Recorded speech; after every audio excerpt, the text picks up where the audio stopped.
And that's really the trick of leadership is, can I get these people to go with me? And I wildly underestimated how hard and how long and tedious and what that would require of me as a leader.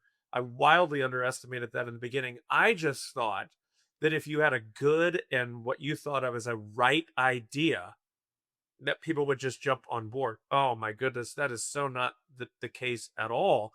You have to lead them along and help them see the change.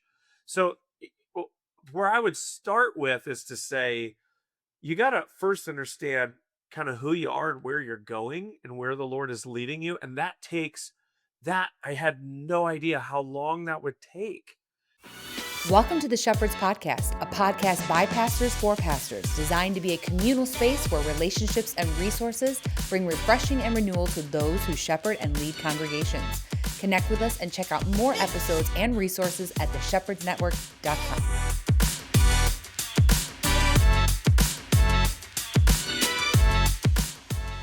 Welcome to the Shepherd's Podcast. It's so good to have you with us today. Today, I had the distinct honor and privilege of interviewing Pastor Whit George from Church on the Move in Tulsa, Oklahoma.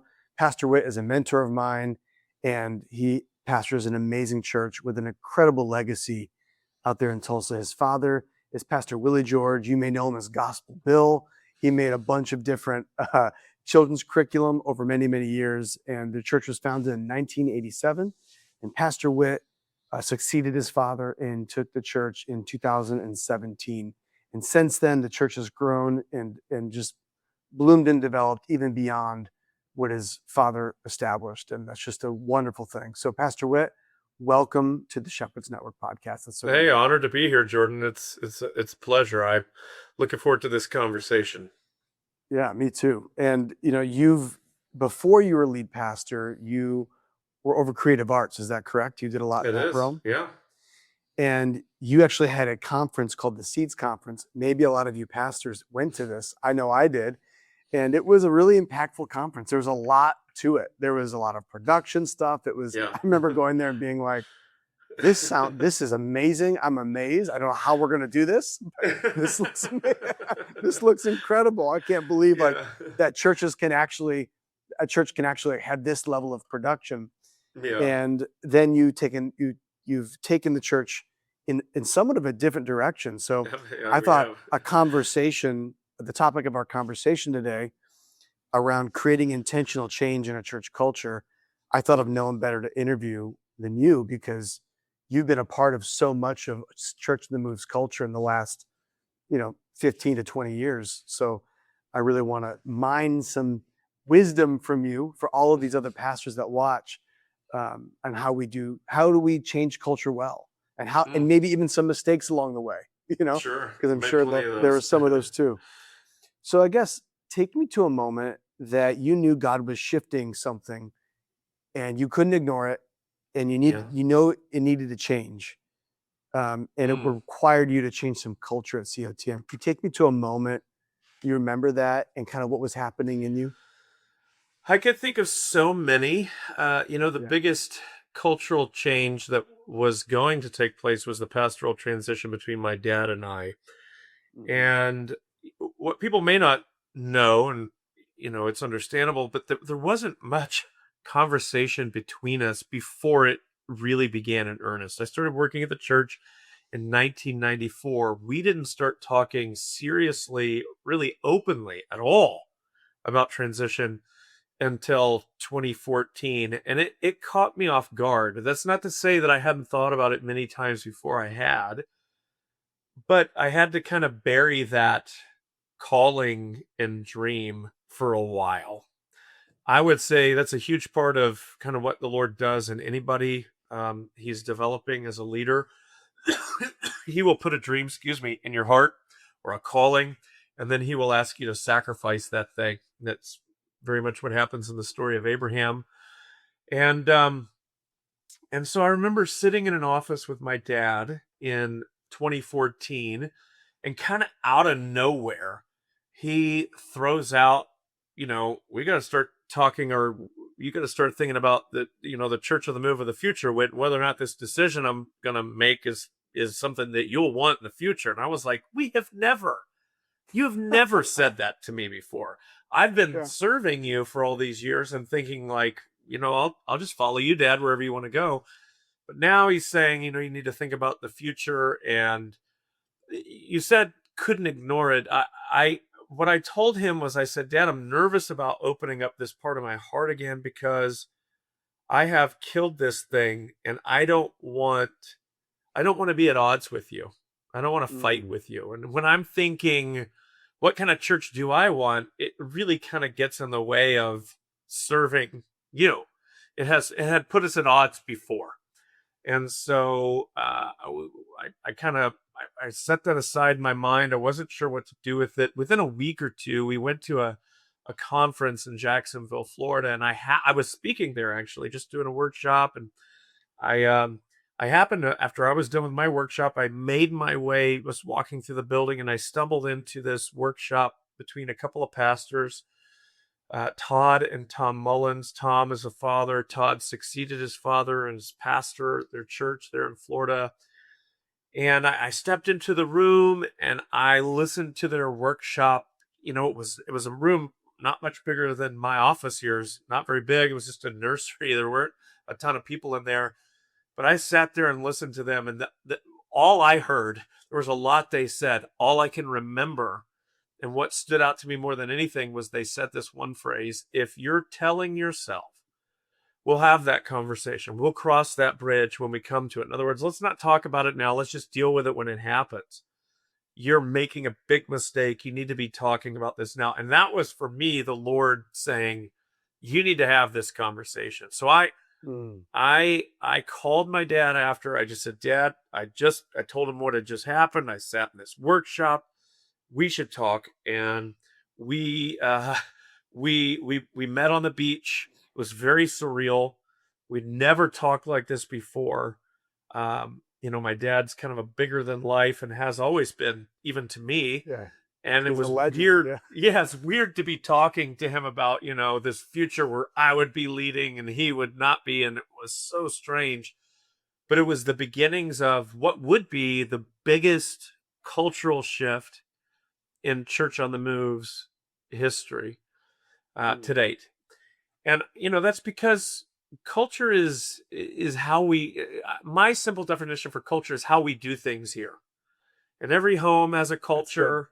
You've got, there's New York culture where you're at. I bet that where you're at is different than New York City culture.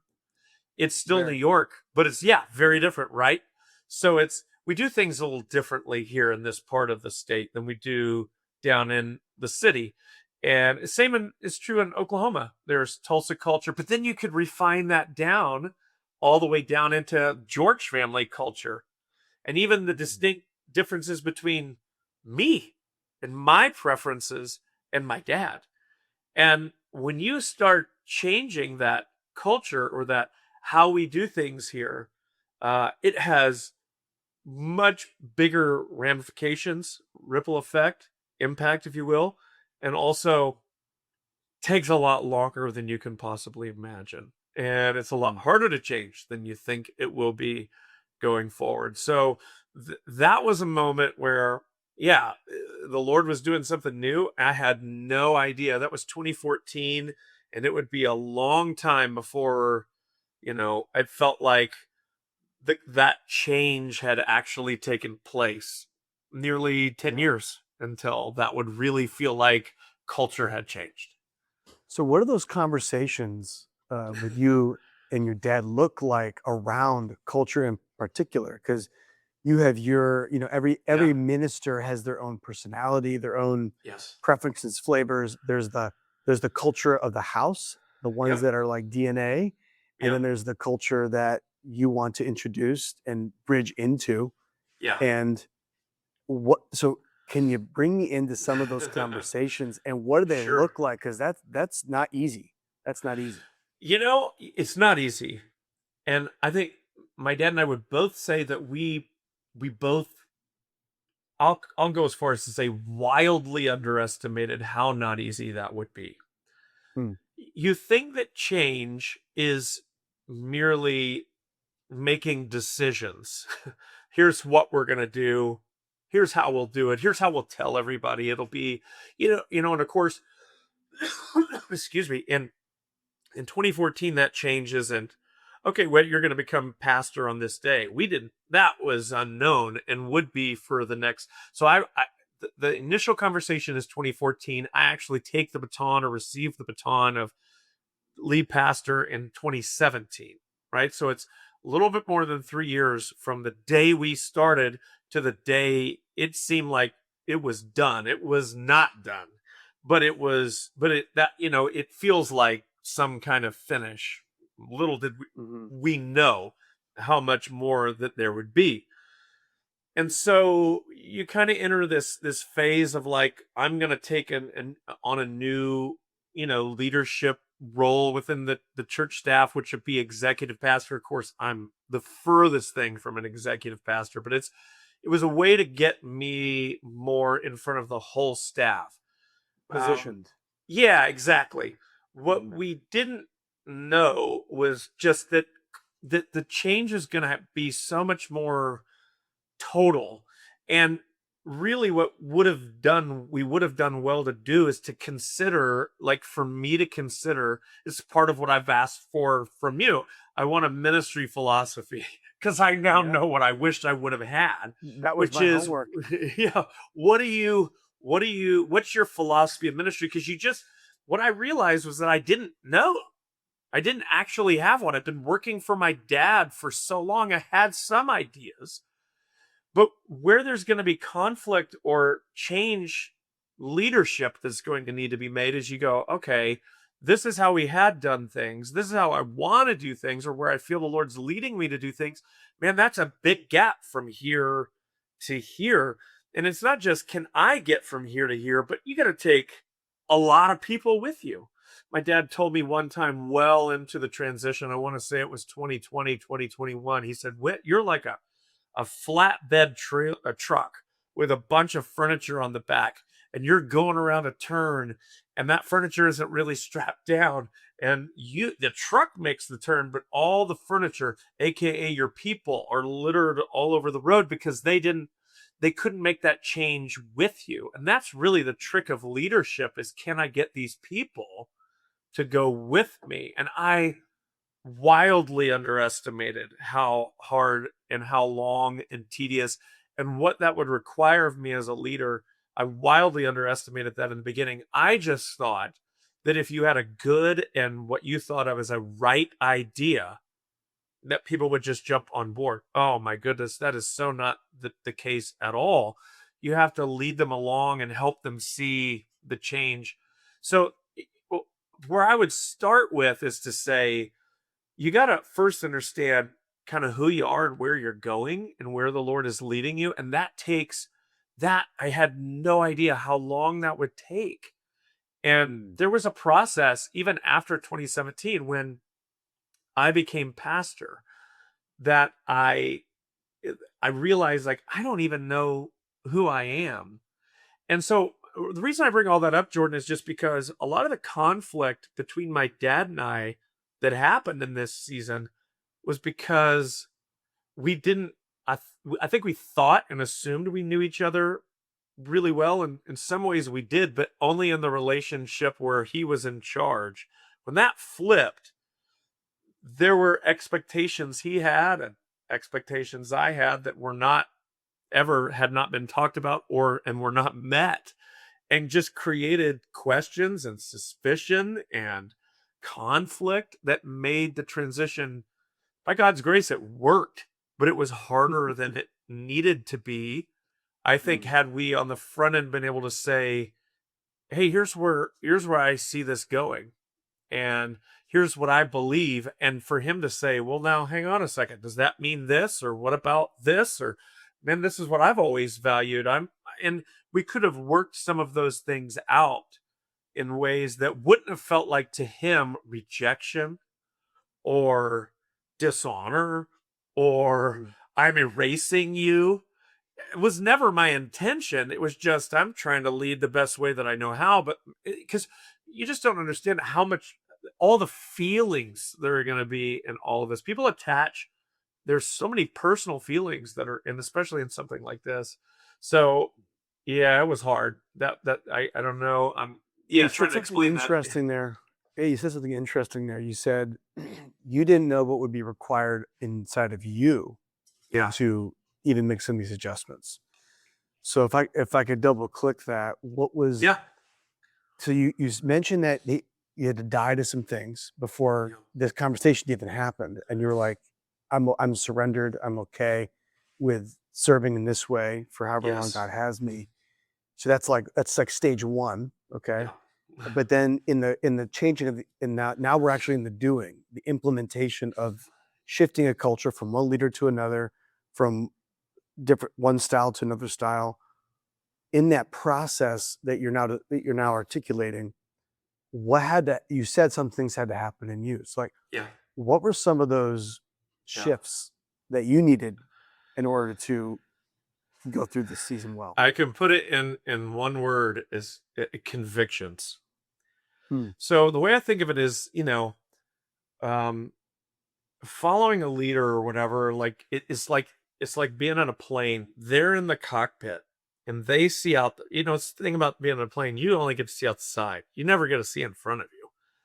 And it's real easy when you're sitting back in the coach to look out and say, well, I wouldn't do it like that, or I'd do it like this, or you have all sorts of opinions. But when you sit down in the seat and the steering wheel's in your hand, you feel and people are asking you. I used to get this question, where are we going? I hated that question because I didn't have a good answer. You think you're ready for that, but then that weight of leadership and responsibility hits you and you're like, oh man. And you realize your convictions about what is the church, what direction should it go, what should we do next, what kind of church will we be, what should we focus on, all of these things of like they now squarely rest on your shoulders, and you get all these people Especially just with looking a at you. visionary father. Especially with a Yes. visionary father. Yeah. It Yes. adds weight to that. Yeah. Yes. And my dad, this is the other thing about following a founder is like, all the myths and legends of it's like Hercules, Greek mythology, like all the myths and legends of the church have been formed around the stories that get told that night that the Lord spoke to you and we're going to start this ministry, and it blows up and you're like, anything, and you don't have like like the Lord appeared to me moment, and you're just like, so what do I do? And so what I did, this was where I made a huge mistake, is I would read these books, or I would go to a conference, I would listen to a talk, and I would hear someone else's convictions, and I would get real fired up about their model, their program, their vision, and I would try to co-opt that and think that and you can do that. By the way, pastors are really bad about this. This is why your staff probably doesn't like when you go to conferences, because you come back with a million ideas of everything that's going to change, and they know that it's probably not going to last, because we're a lot of us, we're desperate, we're looking for something, just show me what's going to work. By God's grace, the first 3 to 4 years of leadership for me as lead pastor were extremely hard. A lot of people left the church. It was visibly obvious that we did not have nearly as many people as we used to have. You could see it in the attendance. You could see it in the empty or half empty auditorium, where it had been filled to capacity before it was, not nearly as full as it had been. And I felt all of that. People aren't saying that to me per se, but you can just feel it. People that are leaving, people that you thought would not leave, all of this. And you're looking for something like a life raft, a life preserver to grab onto and say, okay, maybe this will, and you're doing that more out of desperation than you're doing it out of conviction. And the gift that the Lord gave me, quite frankly, was COVID. And I don't mean the disease, God forbid, but that season. And I know it was tough for a lot of people. I get it, but the Lord used that for us in a unique way, in that it stripped immediately all of, like, there was nobody meeting in a room. We didn't we had online church, and you get rid of all your metrics and everything go out the window. And then also just all the cultural upheaval. It was so hard. And I remember saying to the Lord in that season, like, why does my dad get 30 years of smooth cultural sailing as far as as far as I was concerned? Of course it wasn't, but it seemed, and I'm getting to lead through what might be the most difficult cultural moment in the last 50 years. I just started this. I'm not prepared for this.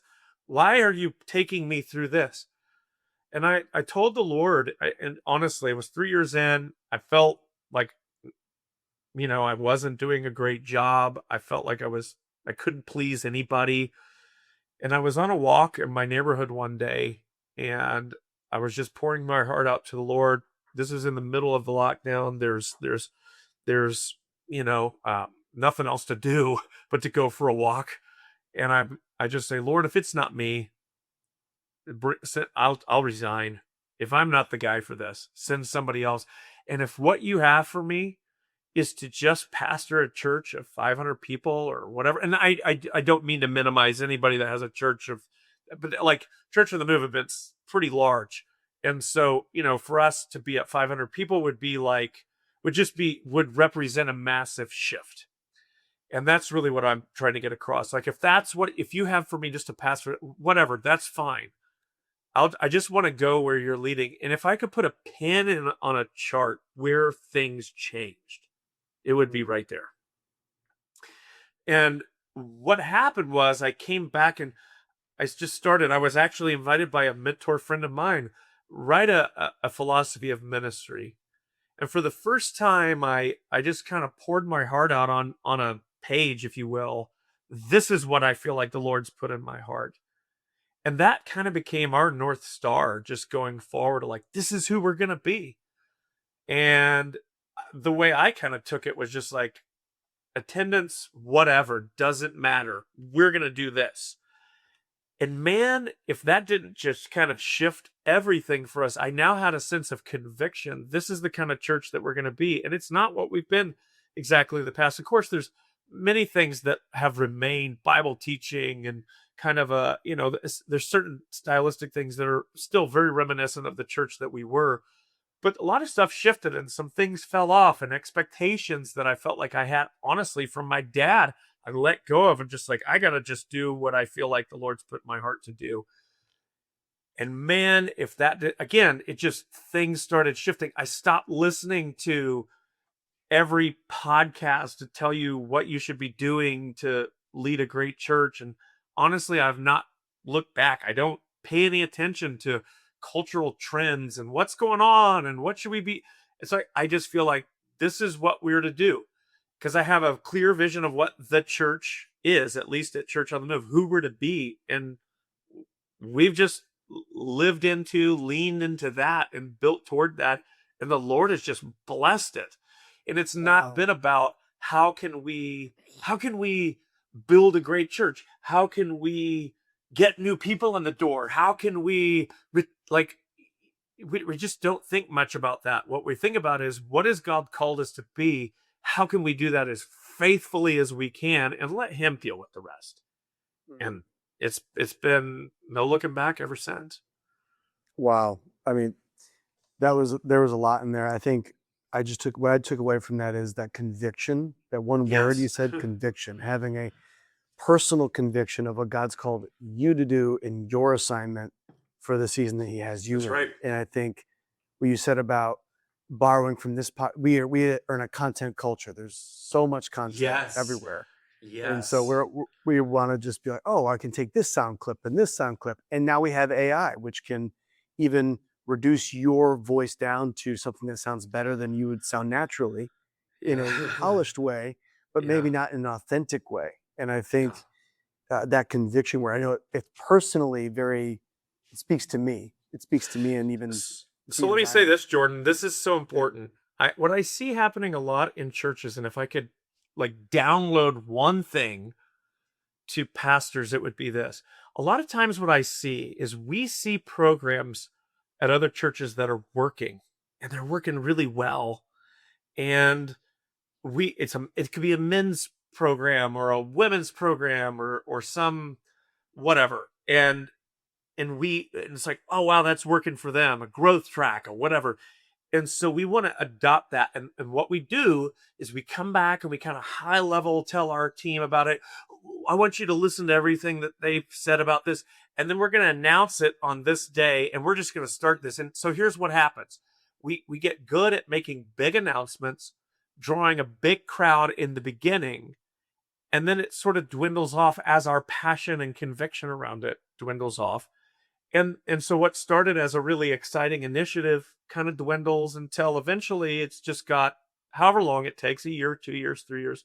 It's not that big of a deal anymore. And then finally we just kill that program off and we've replaced it with a new one. And what I would say is that what makes these programs work in these is that there's deep conviction and that the people who they're living it.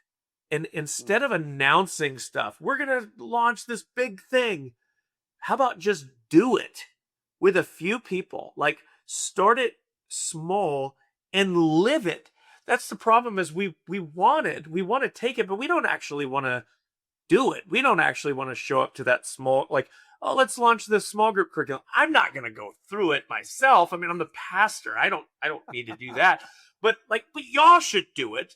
And so there's no real conviction. It's like we come up with a lot of stuff for y'all to do. You guys should do this. You really should. Because I think it's great. And we think, so let's announce it. We have a men's breakfast. I see this all the time. A very, very well attended men's breakfast, like 400 to 500 men once a month, every Friday, first Friday of every month on a 6:45 in the morning. And churches come to us and they're like, oh my goodness, this is incredible. And so what they want to do is go back and announce a men's breakfast and say, we're going to do this. The Church on the Move is doing it. It's working. It's great. We love it. We're going to do it. What they miss is that men's breakfast started with just a dozen guys in a Jimmy's Egg breakfast spot where it was like, they're just showing up and it just kind of organically grew because people believed in it. What makes it go is not that we announced it and it has, a great logo and cool branding and we've announced it the right way. It's to do with people actually believe in this thing. That's what I mean by conviction. Often the programs that we start, we don't have a lot of conviction behind them. Mm-hmm. And so we make big announcements, but we're not living what we're pushing on our congregations. It's not kind of to the core, like, man, come hell or high water, we're going to do this. This matters. Yeah. And if you'd shift that, I think you'd see that your programs are what you do. Two things they'll do. One, you'll start a lot fewer things because that whatever you're starting, you're going to have to commit to. Yeah. Number two, you'll think long and hard about, is this something we really believe in? And when you've come to that place of this, we believe in this, then you'll launch it in a whole different way. It'll be more like, this is what's built, where Church on the Move is at now. It's like the things that we do have all started with just a few people, but things that we really believe in. And then we let it grow organically from there because people really believe in it. But it has to start with that conviction. So then for you, because I'm sure there's some pastors that could be listening right now and be like, I can't show up to everything. No, I can't. No, and I don't either. I have a conviction about it, but so how do I lead that change through the people without my presence? Because that's a cultural shift, and because the culture starts with the head. How do you translate that into your leaders and make it a conviction that's not just yours, but a conviction that is shared? Yeah, that's great. So that's exactly right. So for transparency, I rarely go to our men's breakfast. It's not my presence that makes it go. It was the belief of a couple leaders in our church that made that thing grow from the beginning. That's what did it. And then later the church came along and said, how can we help? What can we do? And so we just sort of support that ministry. But for ministries that we've started, like in-house, like things we've adopted, say Rooted is a curriculum that we do. it would be, so Rooted is like a 12-week, I don't know, discipleship program that we run. And where that started was with a few of our leaders went to a church. They saw it. They said, "This looks very promising. Let's try this." So the way we would do something like that is we would recruit a group of, I don't know, 20, 30, 40 people to say, "Hey, would you help us test this? We believe in this. We want to see how it works. We would like to trial this. Would you Like go a with us pilot. on this?" Yeah. And so we'll do it behind the scenes and we'll go, how did it go? Did we like that? Do we believe it? Was there something to that? Again, I didn't go through that. I haven't been through Rooted, but a lot of our team has. So again, what we don't do is come back and go, we're starting Root. Like, I'm not announcing it from stage. I'm not talking about it. It's something that will happen behind the scenes. And if it works, if we say that was really good, then we'll start to pour more commitment and resources toward that thing. And now you have leaders who have people who've been through the first round of it that go, that was really good. I would do that again. I would lead a table of people who would go through something like that. So what you're doing is you're building kind of shared consensus Mm-hmm. and buy-in from people, as opposed to from the mouth of the leader, Moses, down to the people, "Thus saith the Lord, we're starting this." Like, occasionally I think that's okay to do, but most of the time I think it's better to lead from the ground up or with your people. And so the way that we would do that is to bring a few people in the beginning and then build influence and consensus and buy-in out from there until eventually it's like, so like right now we have a program called COTMU. It's a 9-month discipleship intensive that we started several years ago with like 14 people. And we tried it. We did a pilot program, if you will, or beta tested it.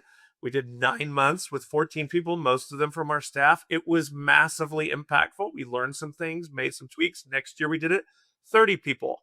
Because of the report of those 14 that went through it, 30 people said, "Yeah, I'd like to do that."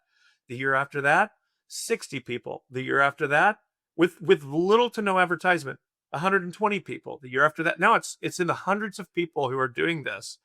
Like 200 to 300 people are doing it every year, and well over 1,000 people from our church have been through a 9-month Bible study discipleship intensive that we do. But it didn't start with, we're launching a big program. It starts with, we believe in biblical literacy for our people. We want you to be spiritually fit and developed.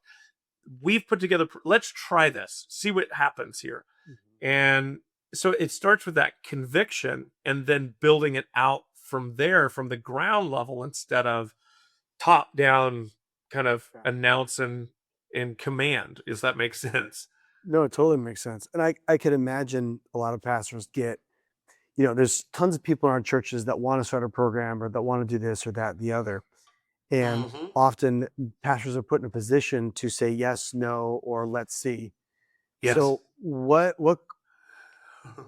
goes into the filtration process as the lead pastor to determine what fits our culture, what doesn't fit our culture? Yeah. What because it may not start from you, it may start from somebody else, like you've mentioned. Exactly. How do you like sift that and determine this is the thing that we're gonna throw more into versus this is a no or a yes? Yeah. There's a few things that would go into that. Number one would be, does this fit who we are and what we believe the church is? Some of the program, it's just our emphasis, the things that there's a lot of good stuff out there. You've heard this phrase before, good is the enemy of great. I want to know, kind of bullseye, what are we about? And it can't be everything. I used to tell our team this: if everything is important, nothing is. We can't go everywhere. And you have limited resources, limited staff. There's limited energy and attention that you can put into it. I can't tell Church on the Movers that 12 different programs are the most important thing they can be doing and they need to do all, like, it's not that. So we've got to choose strategically what most aligns with what we're trying to get done here. For us, Rooted is really important because it's basically helping people get, as the name implies, rooted in their faith, walking through, I forget if it's like 10 to 12 different sort of spiritual disciplines. reading scripture, giving, different it's like walks people through this. It gets them grounded in their theology. These are all highly aligned to our vision of the church and priorities that I have kind of wrestled out before the Lord. That's why it starts with me. You got to figure out, who are we? What is the Lord calling us to do? What sort of church will we be? Some have more of a missions focus. Some have more discipleship. Some have more evangelism focus. It just depends on the kind of church that you are. I could tell, from the interactions that I've had with you, the spirit filled aspect of abundant life is a very important aspect that will be more central to your choices than they would be for me. Even though we're a spirit-filled church, it's a little different culture. So I would choose things that would be aligned first with the DNA of the house. Number two, you have to consider what your resources and time and people can do, because you can only do so much. And the broader you get, the less focus you have, and I would say the less impact that you have. So for us, it's being really careful, because for us, the way we think of it is, man, if we're going to start it, I don't want to quit it. I used to do that all the time, and I did not realize as a young leader how much leadership equity I lost. Wow. Because we started and stopped stuff. I did not know, Jordan, we canned a service, just a service at a second. We have a youth building on our property that we had a video service in. And we just said, hey, we're killing this service. We're going to move it back down. We have plenty of room in the main auditorium. Come on back. I thought this was a no-brainer, easy, non-threatening decision. I could not believe how many people we lost from the church on the whole because we just shut that down without properly leading people through it, giving them the time and space to process that, and the kind of the relationship to kind of emotionally deal with that, what that meant for them. We're losing our team. We're losing all the things. It's like, what? I just thought this makes sense. It's easy. I thought it would be no big deal. Pragmatic. Yeah, it's pragmatic. I canned a ministry that I started a few years into starting it, and I could not believe the negative impact that had on my leadership. So what I've learned from there, and now my dad's actions make so much more sense to me, is I'm going to be careful starting stuff, because I know that if I have to kill it one day, it's going to have a much more negative impact than what you think it will. So I'm very careful with what we start. Yeah. So then I heard you say something really important there, that when you made that decision, it made sense, but then you're dealing with the people factor. And in Absolutely. business, you can make a decision, and if the people don't go with you, well then, okay. But in a sheepfold, when you're shepherding people, you're not a business, and how it impacts them emotionally and through their stories, I would even say it should matter, It should. for pastors. So then how, for pastors out there they have to lead some hard change, where people are invested in a program, they're invested in a position, they're invested in a certain way of culture, and it needs to change because it needs to change. What have you learned about pastoring them through that change? Taking your time. First of all, let me just say, by the way, that's such an insightful perspective and question, and I love where you're that already is miles ahead of my leadership instinct intuition, which was, if it's right, make the change regardless. I did not think about how that would affect people. So that's step one, is just to realize that these changes are going to impact people, illogical though it may seem. I figured if it was right and I could make a good logical or pragmatic case for why it was right, that everybody could easily see. And what you learn is that change just hits people far more emotionally than it does logically. People do not often, most people do not say, well, that makes logical, pragmatic sense. Or they might say, it makes logical, pragmatic sense, but it also hurts me this way. And most people, nice? Yeah, it would. So nice. Most people interpret change as loss. And so you have to be willing to kind of, there's honestly stages of grief. So there's a book, and I can find it. I have it over here if I can. 1 second, let me grab it. So first thing I would recommend is get this book, Managing Transitions, Unbelievable Guide to Leading Through Change. Extremely helpful. And one of the I things will that you order it find, today. yeah, one of the things, yeah, no kidding. It's not a church book, but it's so helpful. One of the things that you realize, especially when you're making big change, and I remember talking with my dad about this. When you make a big change, it can feel like a death. And so one of the things that he said in the book, and we suggested, I remember suggesting this to my dad, is interesting. Before the transition, is, Dad, we should have like some banquets where people can just come and say thank you. And kind of like, I mean, where we made the mistake is we used the word funeral, but it doesn't mean like you're dying, just that people can say goodbye to the era that has been and show goodbye. Appreciation for it. Yeah. Mm-hmm. And he was just like, nope, I am not doing that. And and he had good, honestly, emotional reasons for it. He had growing up, his upbringing, mom and dad split up, had to say goodbye to his younger brother multiple times. He's like, I have had enough of that in my life. I don't want, okay, we'll honor that. It's interesting, after the transition, he came back at one point and said, you said that would be like a death. And it has been. And I wished I would have, I think he wished he would have done it upon reflection. Because there's emotions that need to be released. Imagine losing a loved one and never having the opportunity to grieve, or there's no funeral, there's just sort of the announcement of said facts, but no space to feel it.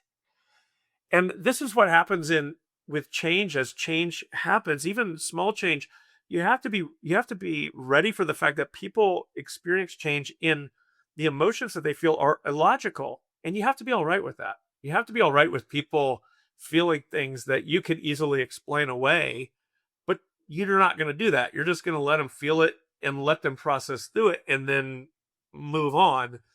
And so what we would do, if we're leading change, let's say, you're going to start with leaders, you're going to start with people that have a lot invested in it. You're going to start with your staff, and you're going to have to say it 100 times. You're going to say, okay, here's kind of where we're going. Here's why we're going there.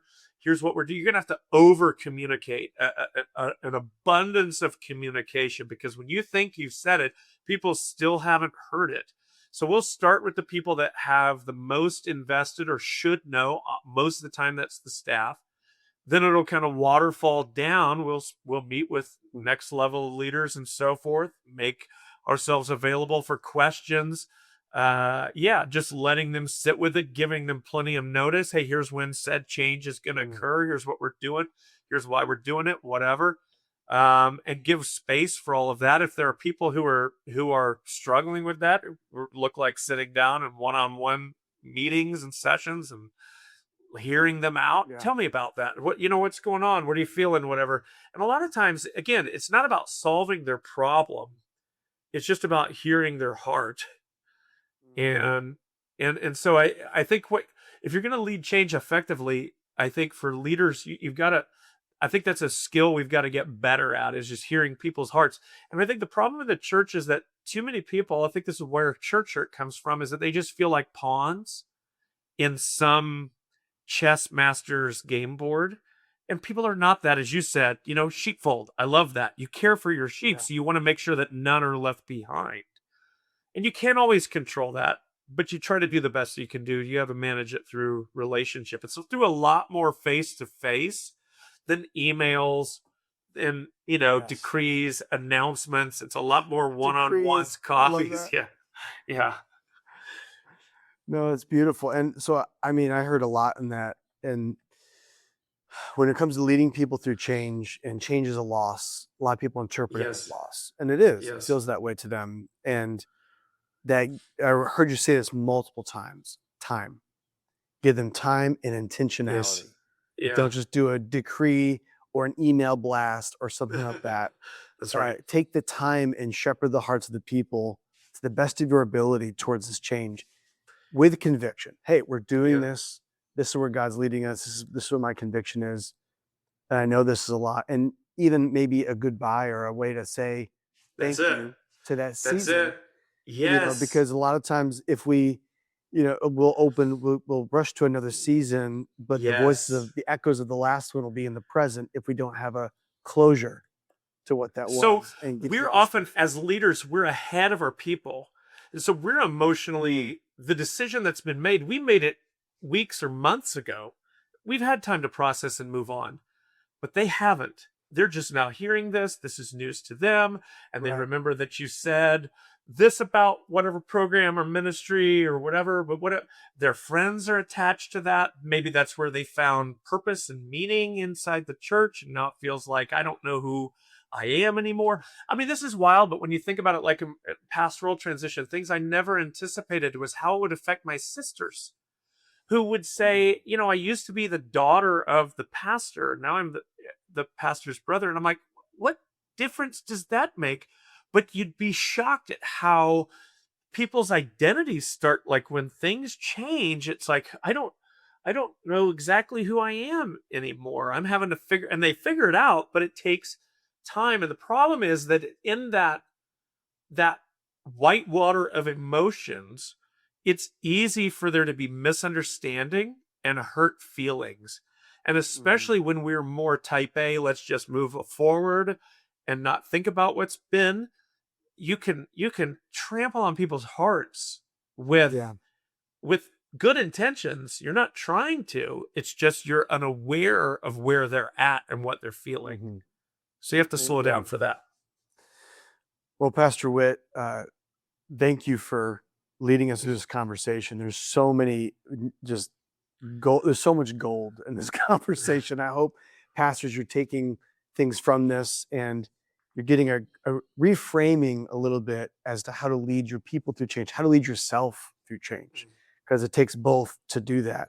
And so, Pastor Whit, just to close, could you just pray for the pastors listening and just give a Yeah. word for them and just pray for them as we close this out? Yeah, I would love to. Let's pray. Father, thank you. Thank you for these men and women that you have called into ministry to serve your body, your bride, your sheep, your people, whom you gave your life and spilled your blood for.